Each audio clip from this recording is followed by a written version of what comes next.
Early information across the country shows COVID-19 is more deadly for African Americans than any other racial group.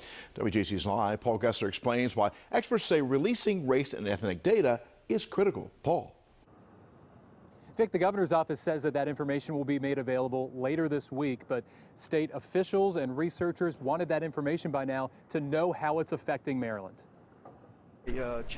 Governor Hogan's executive order Tuesday calls for state health officials this week to provide race and ethnic breakdowns of COVID-19 data. The data helps you develop your strategy and your plan to engage, to treat, and to test. Delegate Nick Mosby and dozens of colleagues in the General Assembly wrote the governor this week to release that data and more so a plan can be better developed. This as the city awaits on testing kits for their Pimlico testing site. Not just the racial breakdown, but also more importantly, more granular as relates to zip code or census tract. Zip code is a pretty broad geographic area, so it's helpful in some ways. Dr. Lisa Cooper studies public health equity for Johns Hopkins. She says what we know right now is enough cause for concern. Social inequities are definitely playing a role in this pandemic. Detroit bus driver Jason Hargrove died from the virus days after complaining about a woman coughing openly on his bus. Man, y'all need to take this serious.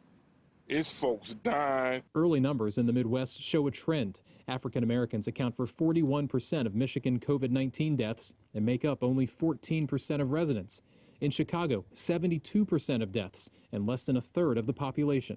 Dr. Anthony Fauci Tuesday addressed why that might be. It's not that they're getting infected more often, it's that when they do get infected, their underlying medical conditions. Those are the kind of things that wind them up in the ICU and ultimately give them a higher death rate.